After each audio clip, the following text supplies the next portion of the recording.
Hello and welcome to the Shepheard Walwyn podcast series. My name is Jonathan Brown. Shepheard Walwyn is a campaigning book publisher based in London, England, and our purpose is to uncover and promote new ideas to society's oldest problems. Now, whilst our specialty is ethical economics, something Anthony Werner, our driving force for over 40 years, has pioneered, we've branched out over the years to other related areas such as the environment and the lives and works of society's change agents. Now, these podcasts promote the ideas that we are convinced will actually help us to build a better society for all of us. So have a listen and be sure to share with your friends if you like them and tell us what you think. These are debates we all need to be part of. Today we're doing part 2 of my interview with Michael Hudson, perhaps the world's most influential but rarely acknowledged economist. Now, in the first episode we looked at how economists got corrupted from industrial economics, something that we all recognise where people make money by making things, to a finance economy where a small elite group make money by manipulating financial instruments. Now, in this episode we dig into Michael's most famous work, Super Imperialism, the economic strategy of American empire. Now, this book, first published in 1972, Michael described how the USA was able to force the world to use a US dollar as its default international currency, the so-called dollarization of the world economy, which accelerated through the 1960s to today. And we also look at the reverse, which is happening literally as we speak in 2022, the rapidly accelerating de-dollarization due to America's actions against Russia and China, which is essentially how economies and societies around the world stop using the dollar as its reserve currency and start using other currencies like the one from China or Russia. Now, in terms of impact, this change may be the most important economic event since the Second World War. So let's get into the interview. So Michael, in this part of our talk, I wonder if we could get into Super Imperialism and the work you did, first of all, for the book, first published in 1972, and for the first edition, and I know we had a third edition come out in 2021, I think it was. So I just wanted to look at your understanding of the balance of payments deficit and how that was caused by American military spending, your advice to the US State Department on how they could force countries to take US-backed securities to finance that expenditure. But also, I just wonder, when we get into the current de-dollarization challenge that we're now facing due in part to the conflict in Ukraine and America's reaction to Russia because of that, I just wonder what background we need to give our listeners to explain how that system works. Well, one of the things that people really don't understand is money. Largely because of the academic discussion. Until 1971, when countries would run a balance of payments deficit, they would have to settle it either in gold, or they'd have to sell off their industry to creditors, to investors in the payment surplus countries. Well, beginning with the war in Korea in 1950, 1951, the US balance of payments moved into deficit. The entire balance of payments deficit of the United States from the Korean War to the 1970s was a result of its foreign military spending. Well, as the Vietnam War was ending, moving towards its end, the Americans had to give away gold every single month. Vietnam had been a French colony, and so the banks there were French, and so as America would spend more dollars in Southeast Asia, these dollars would be sent from the bank branches to their head office in Paris, and the Paris bank would turn over the dollars to the central bank for France, and the central bank under General de Gaulle would then say, here are dollars, give us gold. So, and Germany was doing exactly the same thing, was using its export proceeds that would be paid in dollars, it would turn the dollars over for gold. So America's gold stock was steadily going down, and it had to withdraw from the London gold pool. It stopped making the dollar convertible. Well, the US had by 1950, when the Korean War began, the American Federal Treasury had 75% of the world's monetary gold, and it used this monetary power to sort of control diplomacy in other countries. The basis of America's political power was its gold stock. Well, once they stopped the gold standard, there was a hand-wringing saying, how are we going to dominate the world if we don't have gold anymore. If we run out, if the military spending abroad has made us run out of gold. Well, what I said, well, once countries, foreign central banks are going to get these dollars, they can't get cash them in for gold. What are they going to use them for? Well, there's only one thing that central banks at that time did, and that was to buy government securities. So they essentially, central banks of France and Germany and other payment surplus countries would buy treasury bills, treasury bonds. Some of these were special bonds that they couldn't sell, but they were stores of value. And so all the money that America was spending abroad was simply recycled to the United States. It didn't mean that America had to devalue the dollar for running a balance of payments deficit like today's global South countries do, or as England had to do with its stop-go policies, always raising the interest rates to borrow. And Michael, this insight, was that when you were working at Chase Manhattan and you were advising the State Department on what to do with the fact that we were having this balance of payments problem because of military? At Chase, my job was to analyze basically the balance of payments of third world countries and then of the oil industry. So I had to develop an accounting format to find how much did the oil industry, if you segregate it, actually make from the rest of the world. I had to calculate natural resource rent and how large it was. So I did that from 1964 till about 1967. Then I had so much work to do there, I had to quit to finish my dissertation to get the PhD. And then I developed the system of balance of payments analysis that actually was the way it had been calculated before GDP analysis. And I went to work for Arthur Andersen for a year, calculating the whole US balance of payments. That's where I found that it was all military in character. And I began to write in popular magazines like Ramparts. America's going to be running out of gold. This is the price that America is paying for its military spending abroad is a loss of its economic power. Well, but then I realized as soon as it went off gold in 1971 that now the new America had a cost-free means of military spending. Suppose you were to go to the grocery store and just pay in IOUs, and you could just keep spending, and you could tell the owner, the grocer, well, I don't have any money to actually pay you the IOUs, but maybe you can give it to the farmers and the dairy people for the products you get, and everybody else will use this as money, and you don't have to. You'll continue to get your groceries for free. Well, that's how the United States economy works under the dollar standard, or at least it's how it's worked until the present. And this is what led China and Russia and Iran and other countries to say, we've got to have, we don't want America to have a free ride, because all of this, these IOUs that it's giving, it uses to surround us with military bases, to overthrow us, and to threaten to bomb us if we don't do what America tells us to do. So that led already a few years ago to pressure to de-dollarize the economy and to make a multipolar world economy, not the whole world economy being an extension of the US Defense Department, really the US economy and US mining firms and oil companies and others, but to actually let other countries keep their economic surplus among themselves to promote their own economic growth instead of imposing IMF dictated austerity programs to impose austerity so that they can pay foreign bondholders. So today, everybody thought that, well, it's going to take years and years for China, Russia, Iran, India, Indonesia to get their act together and to really create an alternative.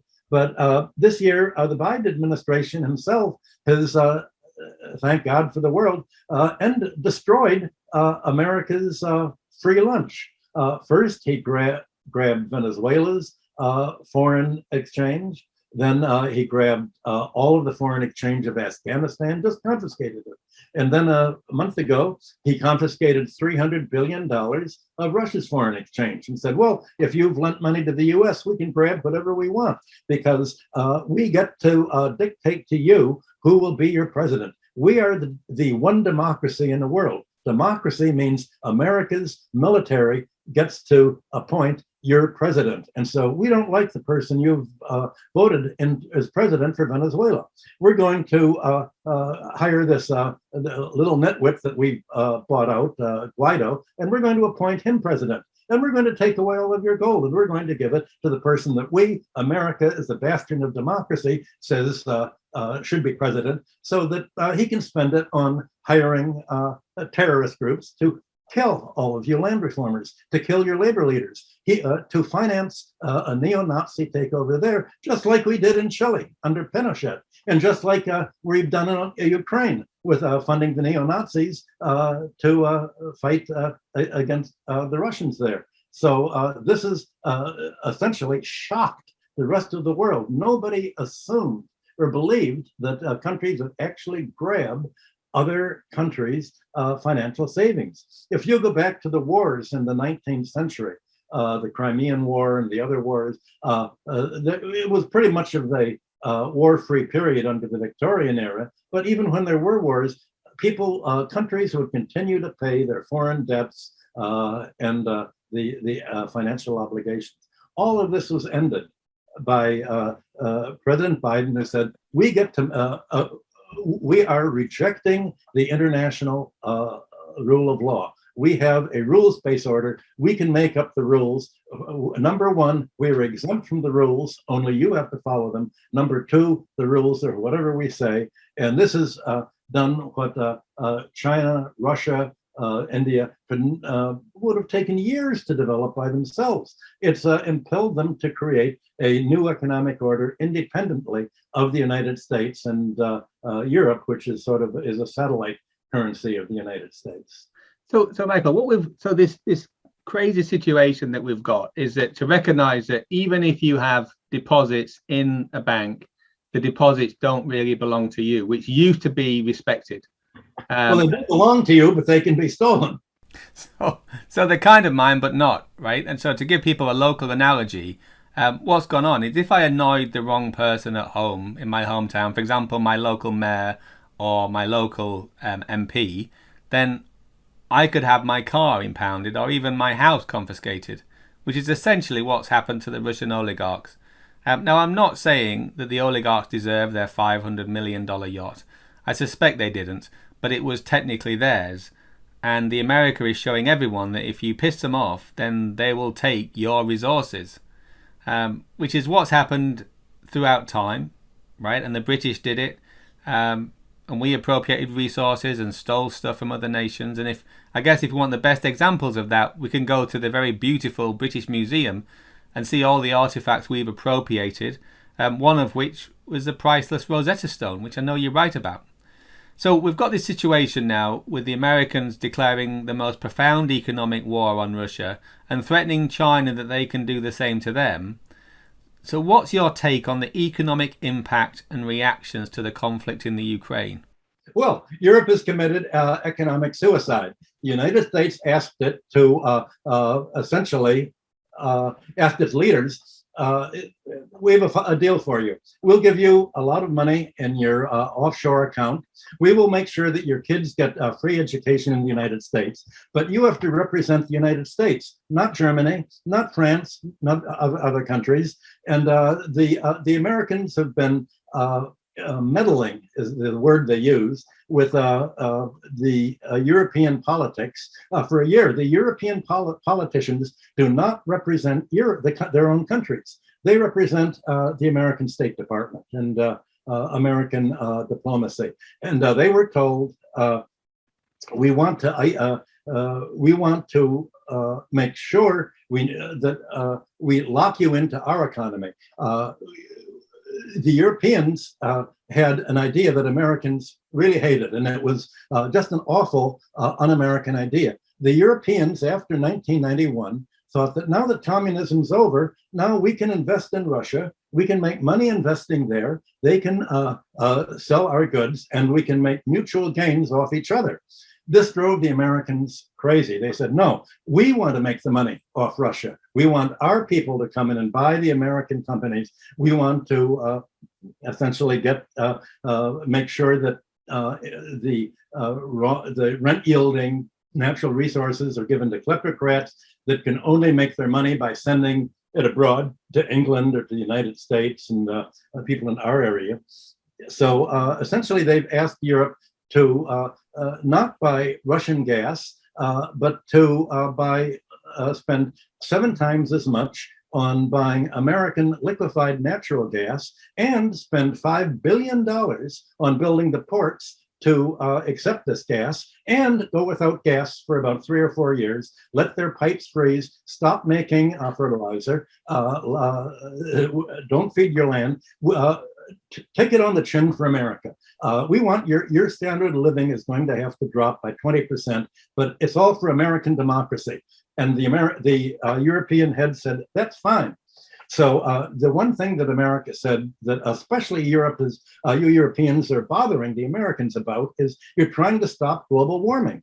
And that's a direct attack on the whole central of power of the United States, which is the oil industry. The oil industry controls almost all of the world oil trade. It's the most highest rent yielding industry in the world. It's tax-free. It's very politically powerful, and it's as long as America can control the oil trade, it can talk to Latin American countries or African countries and say, if you elect a leader that we don't like, we can put a sanction on you, and we can stop exporting oil to you, and we can freeze you out. What do you think of that? And you won't get fertilizer, and we can starve you out. We'll put a sanction on your food trade. And America, next to oil, agriculture is America's biggest trade surplus item. And what they're doing with the conflict in Ukraine, Russia is there also, and China as well, is that they're the other major sources of grain, wheat, rice that the world uses. Yes. Right. Well, I must say, I read the British papers, especially the Financial Times, regularly, and there's complete disinformation.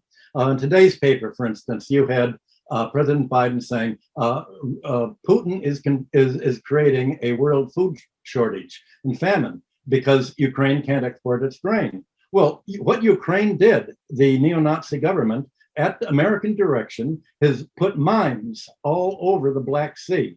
So the whole Black Sea and all the ports have mines around them that will, if a ship hits it, it'll blow a hole in the hull and it'll sink. Well, as a result of that, if you're a shipping company and you want to send grain in, you have to get insurance, because if you don't have insurance, then you're in danger of going bust if your ship goes under. And no insurance company will insure it until the Ukrainians remove the mines that they put. And you need minesweepers for that. And needless to say, Russia doesn't want American minesweepers in because they're may very well attack that there's a war on. So you have basically the United States blocking Ukrainian grain exports, which was a huge export. You've had the American dollar area, the NATO countries are refusing to import food agriculture from Russia, and Russia is the world's largest agricultural exporter, with Ukraine following up. So yeah, essentially, you're creating a crisis for global South countries, for Latin America and Africa, by all of them. So within this, then, the advocates of global warming, the Green Party in Germany, its policy is we want global warming faster. We want to accelerate global warming. They are the main lobbyists for the air polluters. Who's the largest air polluter is the American military, the military spending. The Green Party is the pro-military. the pro-war policy. They're the one, Baerbock and the others in Germany say, we've got to fight Russia more. We've got to provide it with more arms. We've got to fight. They're supporting the military that is now the largest new contributor to global warming. And Europe is willing to say, okay, we are willing to have the sea levels rise another 10 feet as long as we can help America dominate Russia. Well, and we're willing not to make money from Russia ourselves. It's okay, America can make all the money. We don't mind paying more for American goods. We understand that America will put tariffs on us, so we can't export more for America. We realize we're going to have to reindustrialize. Well, maybe we'll go back to the 19th century. Maybe Europe will become a country of farmers again when everybody lived in a fairy tale world. So, Michael, I just wonder if we can come back to what China and Russia can do given their reserves. I understand they've got lots of gold and the grain stores. I think China's having the most, as I understand it. But can you help me understand what all these nations around the world that have US dollar reserves in some form or other, most of it in bonds, can do? And I'm guessing that now they need to start selling those reserves because they're not worth what they used to be. So why is the dollar still increasing at the moment? Well, because the euro is going down. The Japanese yen is going down. The yen is the worst performing currency. They've held their interest rates very low because they think that this will enable the banks to make money by borrowing at a low rate and lending to foreign countries at a high rate. Well, Europe is also keeping its interest rates very low. The Americans now, the Federal Reserve, is raising the interest rate. Now, as it raises the interest rate, money from low interest rate countries, Europe and Japan, are flowing to America. The currency values are primarily set by relative interest rates and by capital flows. They're not set by the cost of production for imports and exports. They're not caused by trade so much, unless there's a radical breakdown of trade. There's all these zigzags you see are short-term capital movements. And the capital movements, now that America says, we want you countries to keep your interest rates low so that your banks and financial investors will borrow from your banks cheaply and buy American securities that are yielding higher returns. And so it's a relative monetary policy. And as long as the euro is a satellite currency to the dollar, it's going to continue to go down. So both the euro and the British sterling are now moving towards $1 per pound and $1 per euro.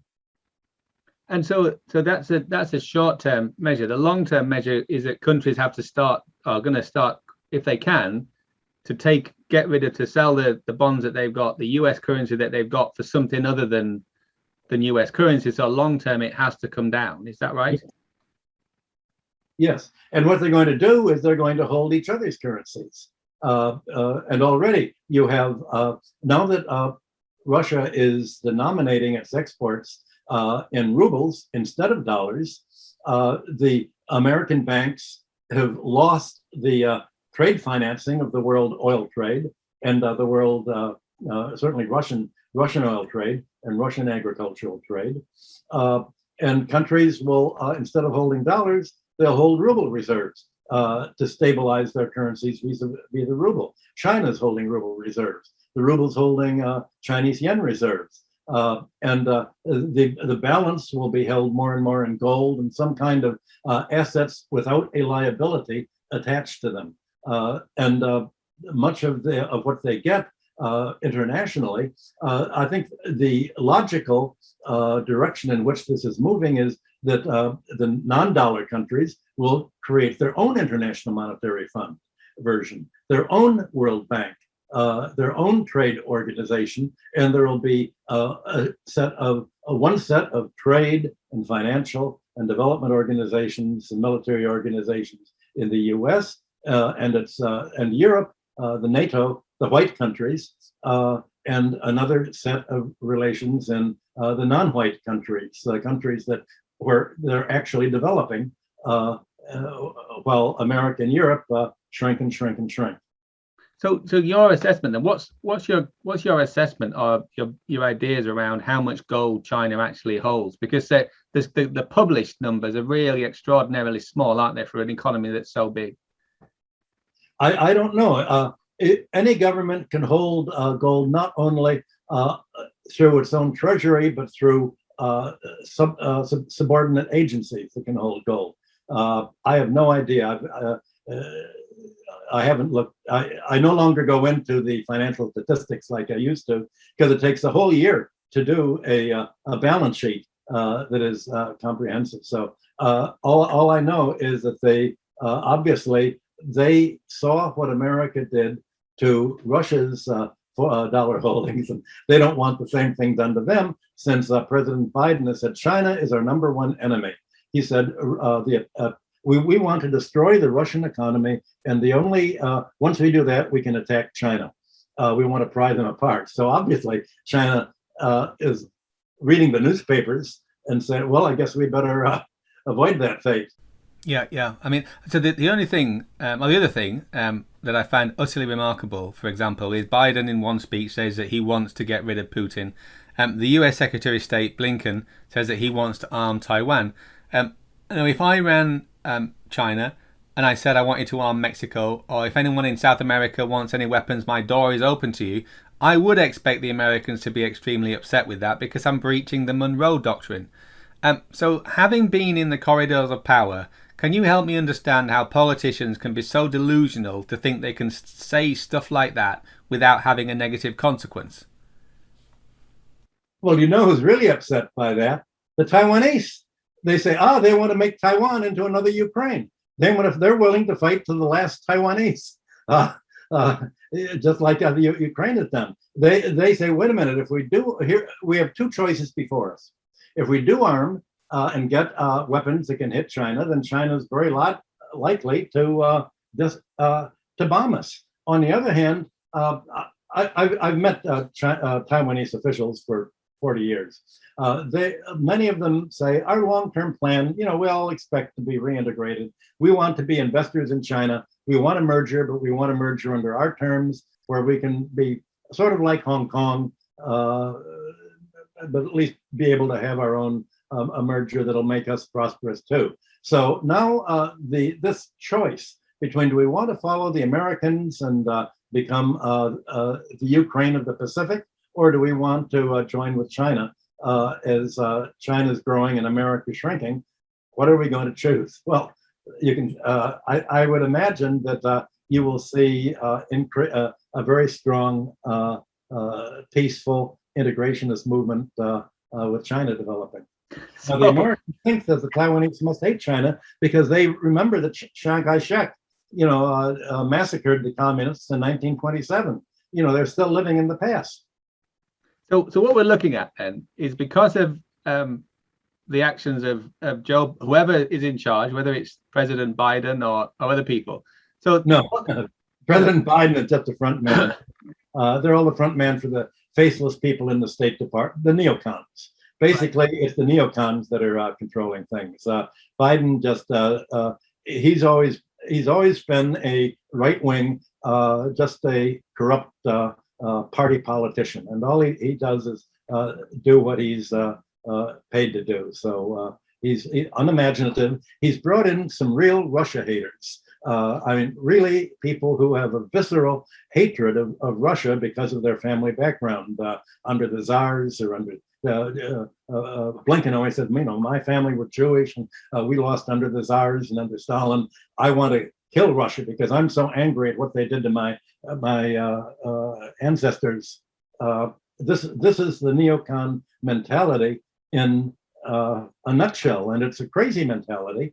And the Federal Reserve and the Treasury officials say they have not been even consulted in these political moves that Biden and Blinken and the neocons are making. And so it's a kind of tunnel.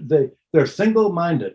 They really are Russia haters, and China haters, and there is a lot of racism there, as you're seeing in New York. It's very dangerous for Asian women to take a subway in New York. Almost every week, the lead news item is yet another Asian woman pushed in front of a subway, or killed, or attacked. There's a new race hatred in America, and it's they treat the Russians as the Ukrainians do, as if the Slavic-speaking people are a separate race. Extraordinary, extraordinary. So your approach, so that super imperialism was basically when it came out, as I understand it, it was used by the State Department to figure out how to continue running their economics and yes, how they said, we thought it was going to be a disaster, and you've shown us that we've run rings around the British Empire, as my boss Herman Kahn put it. And Herman Kahn hired me for the Hudson Institute, which is a national security institute, and brought me to the State Department for meetings with them, and brought me to Army war colleges and Air Force war colleges, to talk about it. And the main people who wanted to learn how imperialism works are, I guess I shouldn't be surprised, the imperialists. I actually thought that the anti-imperialists were going to be my main audience, but the imperialists really needed to know more than the anti-imperialists. They took your book, Super Imperialism, and they read it as a love letter, right? Or at a high, Not a love letter. I mean, they know that they really, my politics weren't theirs, but it was a good how to do it book. So I was the technician. Right, and working for Herman Kahn, because he's a powerful guy that people don't talk about so much anymore, right? But he was extraordinarily influential at the time, right? Yes, he was had a great sense of humor. He was a great speaker. He was absolutely brilliant. He wrote a book on thermonuclear war, saying that somehow, even if there is thermonuclear war, somebody's going to be left to survive. And that made him one of the models for Dr. Strangelove in the movie. And I think when I would sit and hear Herman talk about military, I was awed by how he'd thought it all through. He was a brilliant military tactician. He would bring me together and sit down with generals, and they would explain things. And I don't have a good military sense or any military training at all. But he wrote that, and he did say personally he wanted to be under the first hydrogen bomb. He didn't want to live in the nuclear world, but there would be some survivors somewhere. And I think that made him notorious. But then he was so reviled for even having brought up discussion of the topic that needed to be discussed, that he wanted to have something that people liked, and that was the corporate environment study. And that was what I was pretty much in charge of. I was the economist for the Hudson Institute. He was the military, and we had the same salary. We were equals there. And we would go around the world disagreeing with each other. It would be like a show. He'd talk about the world being a cup half full, and I'd talk about the cup being full empty, as he put it.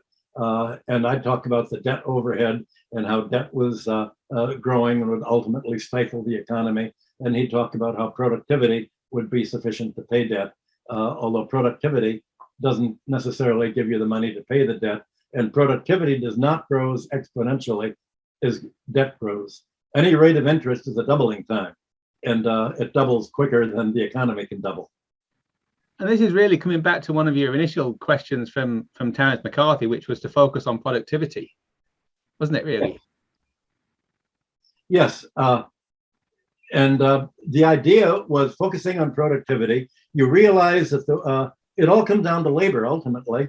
And how do you make labor more productive? How do you make industry more productive? You get rid of what is unproductive. And the unproductive, the overhead, is rent.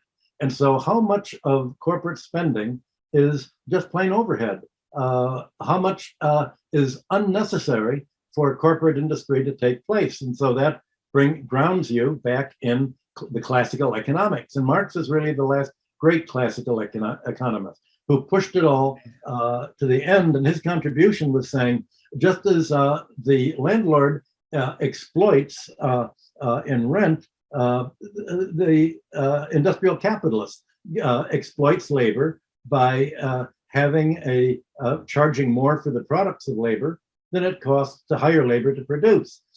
However, unlike the rentier, unlike the landlord, the capitalist uses this economic surplus value to expand production, to build yet more factories, to expand yet more labor, and all of this is an expanding society, whereas the rent paid to the landlord is a kind of exploitation that is overhead and shrinks industrial capitalism. And that's why he said that the political message of industrial capitalism was basically to free society from the landlords and the bankers and the monopolists. And that's why the Communist Manifesto begins with collect rent for the public sector. You can tax the land as a transition to socializing of the land, and that was the Communist Manifesto, classical economics. And yet you have these views, and yet you are still you're a welcome member and a valued member of the team at the Hudson Institute. So what did Wait, I'm a member. Welcome where? You're an employee of the Hudson Institute, and a very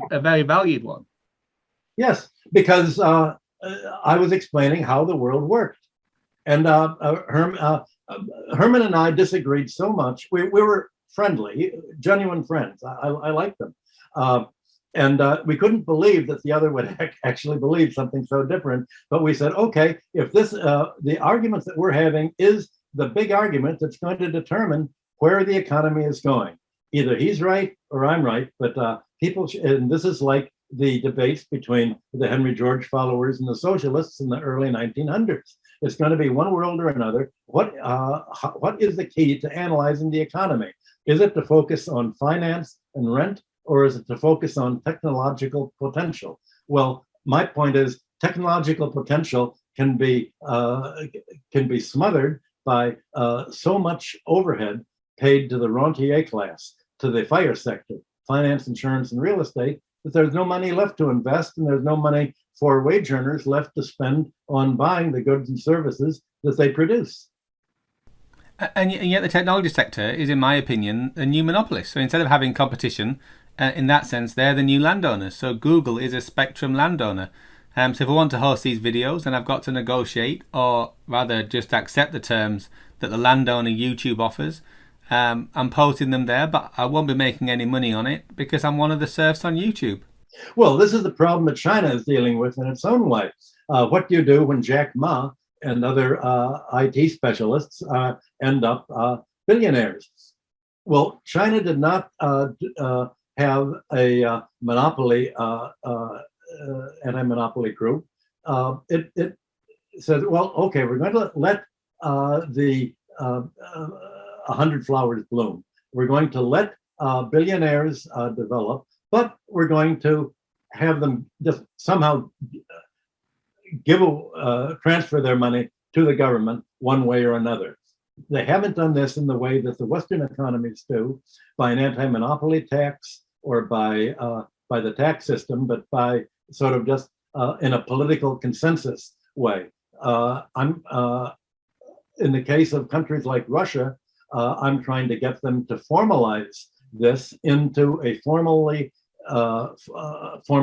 calculating the magnitude of economic rent and figuring out a way of taking it away. You want innovation to take place. You want people to make a fortune, but at a certain point, that's it. They can't somehow make such a big fortune that it ends up crushing the economy. But looking at your writings from Byzantine times and the ancient Near East, what stands out is the importance of the leader of a particular economy or a society, and the importance of them being strong enough and powerful enough in order to deal with anybody and stop anybody getting rich enough to overthrow them. So in modern times, someone like Zuckerberg and the power he was able to wield in the election, regardless of whether you agree with his politics or not, that for me is extraordinarily worrying.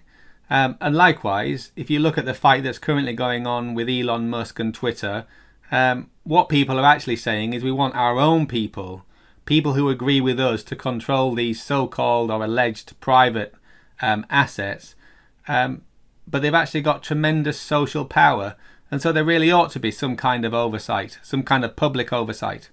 Yes, they financialized politics in America by the Citizens United Supreme Court ruling. You can pay,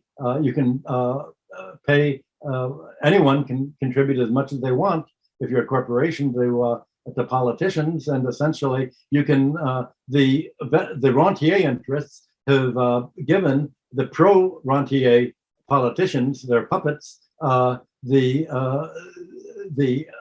advertising airtime on television, and the media, in order to overwhelm all of the people who would want to minimize the rentier class. So essentially, you financialize politics.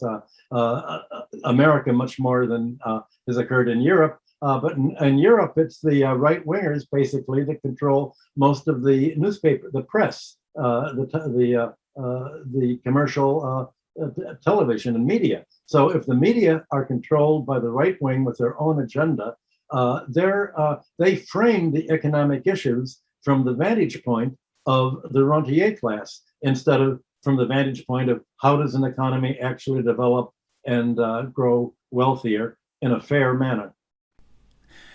So I know we do need to wrap up, Michael, but I'm just thinking about the scenarios for Russia and China currently. So everybody who was part of the original white economies of Europe realizes that if they don't side with America, they get overthrown. But also right now, they've got the short-term challenge that if the Americans are going to let them starve because they're stopping wheat exports coming through the European ports, we've also got Russia with resources. You've got China with grain resources. So there's a potential that if people start to starve, and it looks like they're going to, then there's a chance for China or Russia to step in and say, we can send you grain exports. And by lucky coincidence, because of all the lockdowns in China right now, a great percentage of the world's boats and ships are currently waiting outside ports in China. Not all the computer chips, though. That's part of the problem, and that's probably going to make them much friendlier with Taiwan. Taiwan had the computer chip. And by your assessment, because Taiwan do not want to be another Ukraine, then actually American actions are likely to accelerate the reintegration. There's a bell-shaped curve. Some people, there's obviously, it's a political issue in Taiwan. I haven't met with Taiwanese in quite a few years, so I don't know up to the date what there is, but I can see what the dynamic is. And just by logic, you can see the international environment in which they're operating, and you can think, well, how are they going to calculate the pluses and minuses of the U.S. versus China? What economy do we want to attach ourselves to so that we can get richer fastest? And to stay safe and not get involved in unnecessary wars, right? I mean, when you look at the tragedy in Ukraine and all these people dying, when you've got such a strong opponent in Russia, how can you go to war with Russia for any period of time and hope to survive? Well, that's what the world is divided into. The U.S. and Europe are the war. Their society is built on war. Their tactic is war. It's the only foreign policy they have because they don't have an economic power anymore. They've deindustrialized. And the rest of the world that is trying to industrialize and trying to feed itself, China, Russia, India, the global south, they're the anti-war part of the world. So the world's divided into two parts. A rentier part supporting finance capitalism is trying to impose it on other countries to financialize all of China and Russia, to make it, to put a Margaret Thatcher or a Boris Yeltsin in charge of China if they can, to put their own candidates in charge, a General Pinochet. And you have the rest of the world trying to defend itself against this terrorism. So what the Western world that calls itself democracy is the terrorist military world.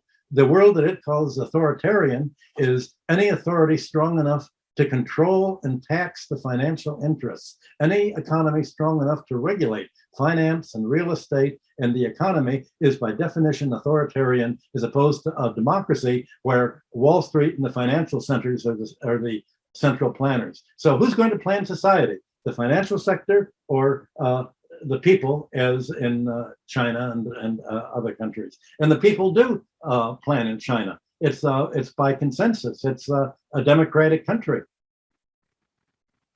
I think that so. I guess it's based from a Western lens. It's a different type of democracy, right? Yes.